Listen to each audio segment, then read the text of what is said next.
My name is Emma, and I never thought I'd have to face the most painful betrayal of my life while standing on my own doorstep. But there they were, my parents, looking older and more desperate than I had ever seen them, asking to move into my house. The same parents who 5 years ago gave away my $2 million inheritance to my sister's failed business. I can still remember that day like it was yesterday. I was 23, fresh out of law school when my grandfather passed away. He had always been more of a father to me than my home dad. While my parents doted on my older sister, Claire, showering her with praise for her entrepreneurial spirit, Grandpa saw something in me that they never did. Emma, he'd say during our Sunday chess games, success isn't about making noise, it's about making the smartest moves. He'd pay for my law school tuition, encouraging me when my parents were too busy with Claire's business ventures and startup launches. The reading of Grandpa's will should have been simple. He had always told me that his estate would be split between Claire and me, each of us receiving $2 million. But when I sat in that wood-paneled office, watching a lawyer read from the will, I had no idea my parents had already set their plan into motion. As per the recent amendment, the lawyer read, adjusting his glasses, the entire $4 million will be transferred to Claire Mitchell for her business ventures. It felt like a punch to the gut. Amendment? What amendment? My parents avoided my gaze. Claire, on the other hand, couldn't hide her smirk. Oh, Emma, Mom said, taking my hand, try to understand. Claire's new tech startup needs capital. You have your law degree, you'll be fine. She needs this more than you do. You convinced Grandpa to change his will. My voice felt distant, detached. Dad finally spoke up, his voice carrying that self-righteous tone I despised. It was the right thing to do. Your sister has real vision, Emma. This money will help her create something meaningful. You're just going to work for someone else anyway. I stormed out of that office, the sting of betrayal sharp in my chest. Later, I learned the truth from Grandpa's old friend and business partner. My parents had visited Grandpa in his final days, when he was barely conscious from medication, bringing papers they claimed were routine documents for his signature. That night, sitting alone in my tiny studio, surrounded by law school textbooks and student loan statements, I made myself a promise. I would never ask them for anything again. I would build my own success, brick by brick. And when they inevitably came crawling back, because people like them always do, I would remember this day. I threw myself into my career, working endless hours at a corporate law firm. While Claire burned through Grandpa's money on failed ventures, expensive offices, marketing schemes, and consultants who did nothing but organize retreats, I built something real. My colleagues called me ruthless. I called it focused. Every case I won, every client I landed, every bonus I earned was a step further from that day in a lawyer's office. I saved every penny, lived on raiment and coffee, and watched Claire's businesses fall apart one by one. First, it was her tech startup, a social media app that was supposed to change everything. When that failed, she tried an organic juice bar. Then came a cryptocurrency investment scheme. Each failure bigger than the last, each one burning through more of what should have been my inheritance. My parents kept defending her, reminding me at every holiday dinner how Claire was taking risks, while I just played it safe with my little lawyer job. After the second year, I stopped going to those dinners. Now, 5 years later, I own a beautiful home in the city's best neighborhood, made partner at my firm, and have a reputation for never losing a case. And my family? Well, karma always has a way of catching up. But now, standing on my doorstep, staring at my parents' worn faces, I can't help but think back to what Grandpa used to say during our chess games. The most satisfying victory isn't just winning, Emma. It's making sure your opponent knows exactly why they lost. And I'm about to teach him that lesson. I closed the door behind me and walked into my study, my parents' voices still echoing in my head. Their story was almost too perfect. It was the kind of sob story you could sell to a charity. Claire's latest venture, a chain of luxury pet spas, had crumbled spectacularly, taking their retirement savings with it. They even mortgaged their house one last time to help her, and now the bank was foreclosing. Just until we get back on our feet, Mom had pleaded through the door. We're still your parents, Emma. I sat at my desk and opened my laptop to check on something I'd been tracking for months. There it was, the bankruptcy filing for Perfection Luxury Pet Spa LC Claire had managed to burn through $3.5 million in just 18 months. As I scrolled through the itemized expenses, my blood began to boil. $50,000 for brand consulting, $75,000 for workplace ambience design, $100,000 for a celebrity pet influencer campaign. My phone buzzed. Speaking of Claire, her message popped up, "You have to help them. They lost everything because of me." At least she was finally admitting it. But then came the next message and I couldn't help but laugh. "Maybe you could give them some of your money? You're doing so well now." The audacity was staggering. I thought back to the day I'd closed on this house just 3 months ago. I'd invited them to see it, offering an olive branch despite everything. Their reaction? Dad had smirked. "Well, it's nice. Small but nice." Nothing like what Claire's place used to be, of course. Mom had added, "At least you're saving money living alone. No family to support, just yourself." They declined my dinner invitation, saying they needed to help Claire with her business emergency. Later, I learned that emergency was choosing imported Italian marble for her pet spa's reception area. A knock on the office door interrupted my thoughts. "Ms. Mitchell?" Sarah, my housekeeper, looked concerned. "Your parents are still outside, should I call security?" I walked over to the window. They'd set up camp on my front steps, Dad glued to his phone, probably trying to reach Claire, while Mom dabbed her eyes with a tissue, her dramatic flair on full display. A few neighbors had gathered, clearly enjoying the spectacle. "No, Sarah. Let them stay. They're about to learn a valuable lesson about consequences." I spent the next hour making calls. First, I contacted my private investigator. I hadn't spent 5 years idly watching Claire burn through Grandpa's money. I had the documentation, the forged amendment to the will, the bank transfers, and even recordings of my parents admitting what they'd done. Next, I called Marcus, my firm's top criminal defense attorney. "Is everything ready?" I asked. "All the paperwork's filed," he confirmed. "We can move whenever you're ready." Finally, I reach out to the one person who had been there for me through all of this. "Uncle Robert, it's time." Uncle Robert, Grandpa's younger brother, had been gathering evidence since the day of the will reading. He'd never believed I would have been cut out of the inheritance. Together, we built an airtight case. I stood up, adjusting my suit. It was time to face my family. But before I stepped into the lion's den, I turned to Sarah. "Would you mind getting the security cameras ready? I want to record what happens next." As I opened the front door, Dad jumped up. "Finally, Emma, be reasonable. We're freezing out here." Mom sniffled loudly. "How can you treat your own parents this way?" I smiled, the same smug, victorious grin Claire had worn 5 years ago at the will reading. "You're right. We should talk. Come in."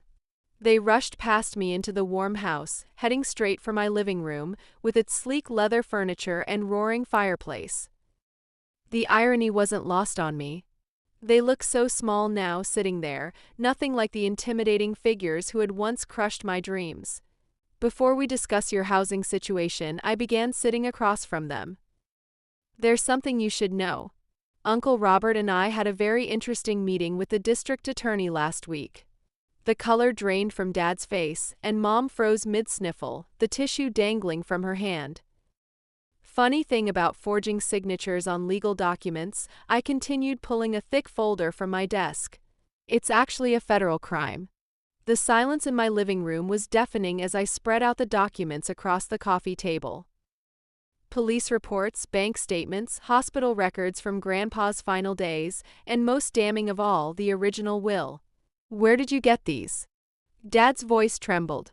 "I'm a lawyer, Dad. Finding evidence is what I do."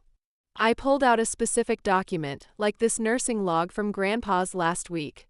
"Interesting notes about your visits, especially on the day he supposedly changed his will. Patient heavily sedated, barely conscious." Mom burst into tears, real ones this time. "We were just trying to help Claire. By committing fraud, I kept my voice steady. By stealing $2 million from your other daughter. You don't understand, Dad started, but I cut him off. Oh, I understand perfectly. Let me show you exactly what I understand. I opened my laptop and clicked through a presentation I prepared. Here's a breakdown of how Claire spent my inheritance. $200,000 on a business retreat in Bali. $150,000 on office furniture. $80,000 on team building at luxury resorts. I clicked through more slides. Meanwhile, I was living on $30 a day, working 16-hour shifts, paying off student loans that you promised would be covered by my inheritance. The doorbell rang. Sarah answered it and showed Uncle Robert into the living room. Mom's face went pale. Robert, she whispered. What are you doing here? Supporting my niece, he said firmly, sitting beside me. Like I should have done 5 ago when you stole her inheritance. Dad stood up, his face red. Now see here. No, you see here. Uncle Robert interrupted, his voice cutting through the tension. I've spent 5 years watching Emma rebuild her life while you enabled Claire's destruction of everything my brother worked for. It stops now. I pulled out another document. This is a settlement offer. In exchange for not pressing criminal charges for fraud, you'll sign a confession admitting what you did with Grandpa's will. You'll also agree to pay me back the full $2 million. $2 million? Mom's voice rose in hysteria. We don't have that kind of money. We lost everything. Then you'll sell your house, I said calmly. Oh wait, you can't. You mortgaged it for Claire's pet spaz. Well, I guess you'll have to figure something out. Just like I had to. You'd send your own parents to jail. Dad's barely rose above a whisper. You stole from your own daughter. Uncle Robert replied before I could. Which is worse? My phone buzzed. Perfect timing. Claire again. I put it on speaker.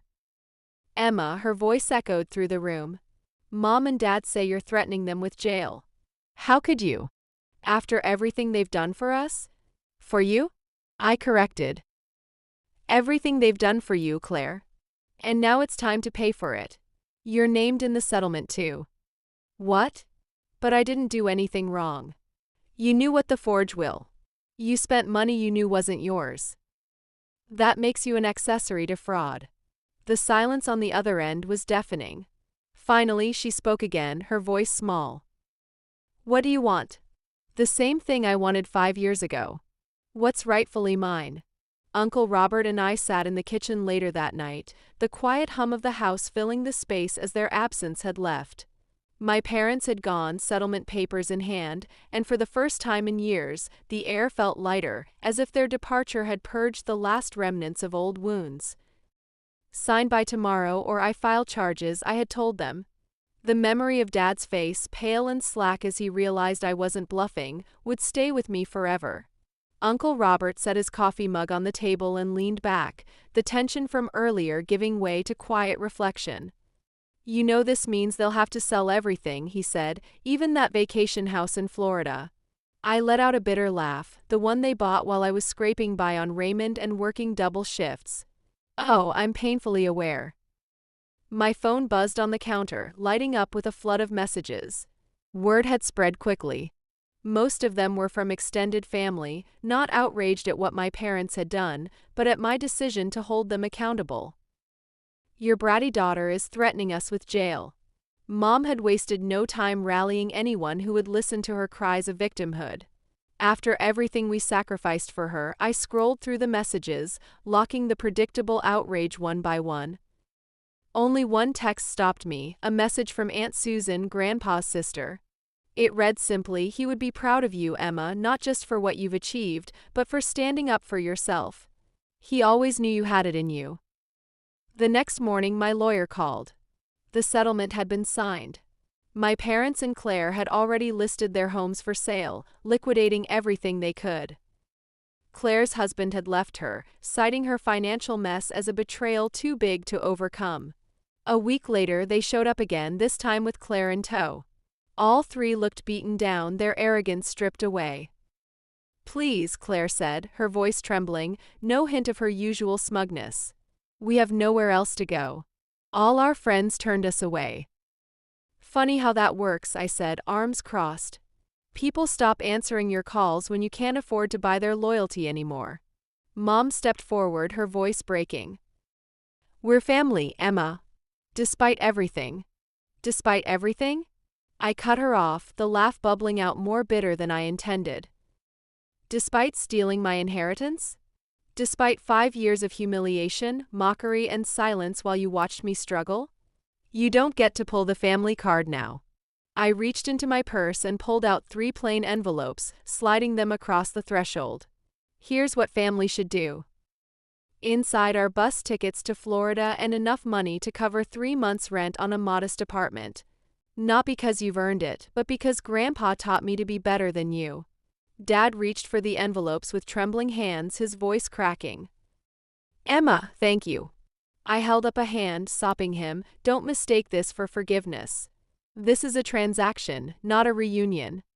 Once you've paid back every cent you stole, maybe we can talk about family. Until then, we're just strangers tied by bad choices and blood. I watched them shuffle away, weighed down not by luggage, but by the consequences they'd spent years outrunning. Claire's designer handbag had been replaced by a cheap nylon backpack. Mom's glittering jewelry now long gone, sold to cover legal fees.